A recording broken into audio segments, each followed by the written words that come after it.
What's up, everybody? It's your favorite hood healer. It's your favorite hood priestess.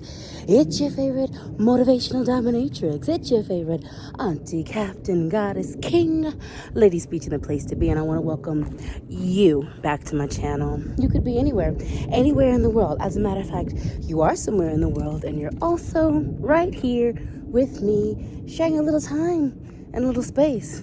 And I appreciate that. So thank you. Thank you, thank you, thank you.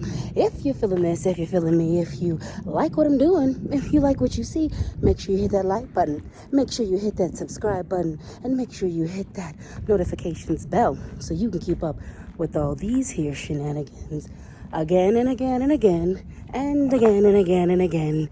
Anytime you press play. I'm here for you. I'm here for you. Now let's get into today's video. So I have got a word on my heart for you today, and it's Sunday, so you know what that means. That's right.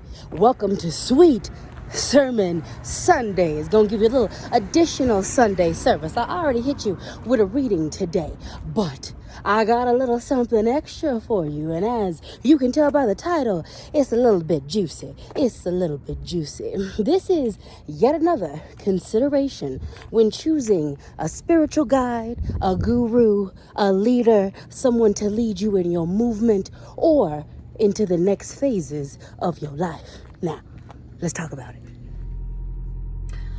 Beware and be wary of leaders that play on your insecurities. Everybody doesn't want you well. Some folks are only looking to keep you dependent on them. Let's talk about it. There are leaders who answer the call to be a leader because they experienced horrible leadership and they have developed skills to become good leaders. And they want to be effective and good leaders. There are some people who become leaders because it is an actual calling on their life. They hear it clear as day. They feel a pull to spiritual leadership, to organizational leadership, to community leadership. There are people who get put in positions of power or who work to put themselves in positions of power because when they were powerless or when they were in marginalized positions, they were mistreated by people in power. They were mistreated, misguided by leaders, and they want to contribute something good to the world.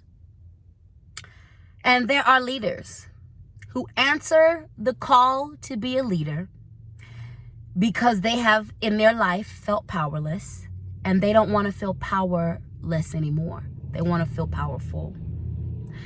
There are leaders who answer the call to be leaders, but they do not develop their skills as counselors, as healers, as leaders. There are leaders who put themselves, who work to be in positions of power so that they can have power over other people. There are lots of reasons why people come into leadership positions. There are lots of reasons why people answer the call to be a leader. And this is why you always need to be wary of your leaders, be them spiritual leaders, movement leaders, organizational leaders. I am not discouraging trusting people. I am not discouraging trusting your leaders. I'm not discouraging that at all. But what I am saying is this: be aware of folks. Be very aware of folks who use their leadership positions, who use their positions of authority for nefarious, self-gaining purposes. Because, baby, there are plenty of people out there who do this. Be aware of a leader who disempowers you or who only gives you enough to do a little bit with, who doesn't truly give you everything you need to step out on the good foot. Be wary of leaders who keep you sick. Be wary of leaders who put you in positions where you are consistently and exclusively dependent on them. Because that's not fair leadership. That's not good leadership. And that's not loving leadership. I've said this before, and I'm going to say this again. Be aware of what your insecurities are, what your triggers are, what your wounding is. Many times when we're dealing with leaders, spiritual or otherwise, we trust them, and they occupy a position of trust and power in our life. Because of this, we tend to be open with them. We tend to be a lot more transparent with them than we are with other people. We tend to give them the keys to read us a lot easier, a lot quicker, and a lot better. Because of this, there are nefarious people who've picked this up, and they will put themselves in positions of power so they can take advantage of this very thing.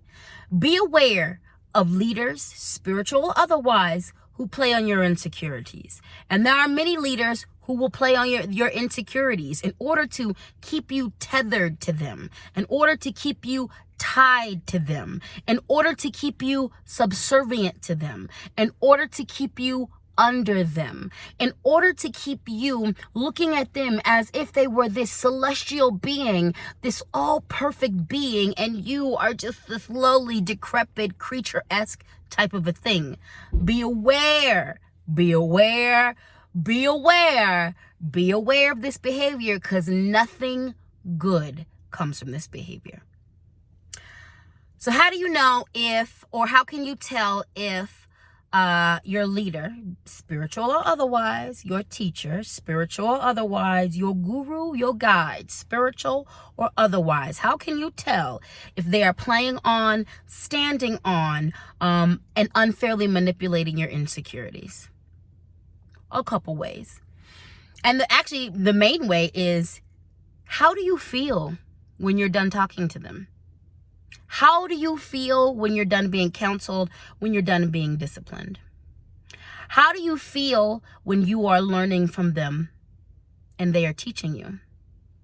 Do you often feel like you're not shit after you get done with the session, when you get done with the reading?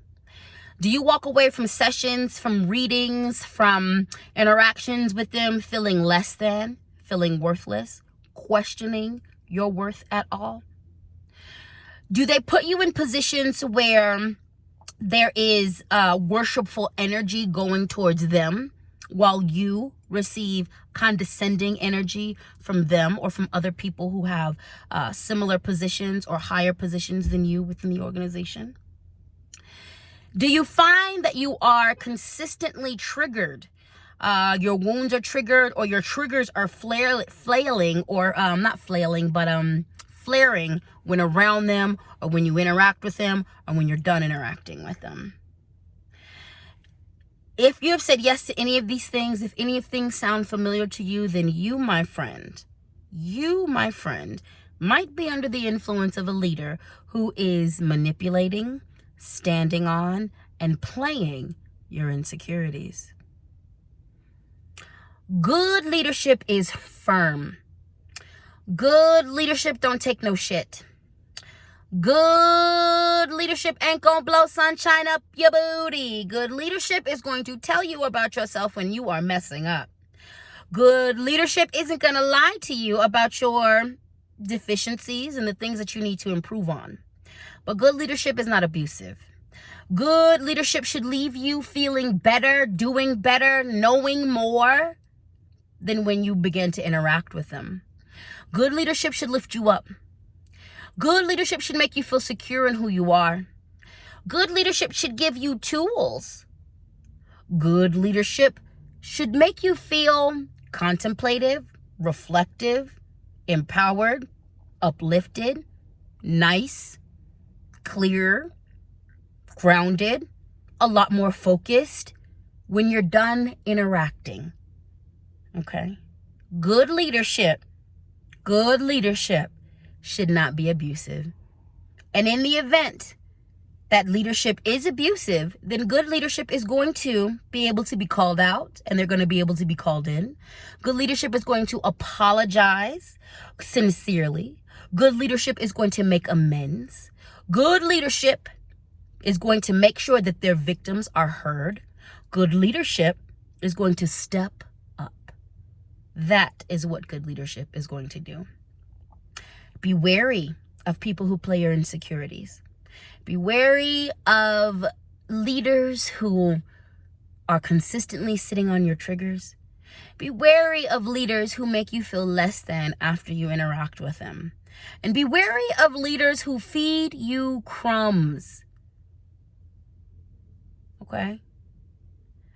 When you're done dealing with a good leader, you should walk away better than when you came. You shouldn't feel like a piece of shit. You shouldn't feel robbed, and you shouldn't feel taken from. You should feel poured into. You should feel supported. And you should feel ready and secure to take the next step in your life, whether that leader is by your side or not. All right, sugar honey dumplings, I hope this was helpful for you.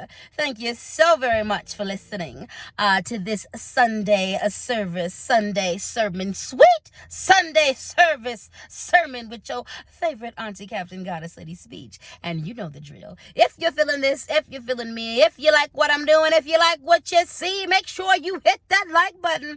Make sure you hit that subscribe button. And make sure you hit that notifications bell so you can keep up with these here shenanigans again and again and again and again and again and again and again and again and again. Anytime you press play, I'm here for you. Now go on and have an amazing Sunday and a most epic week, or whenever you happen to be listening to this. Have a great day, a great evening, a great month, a great year, and a great life.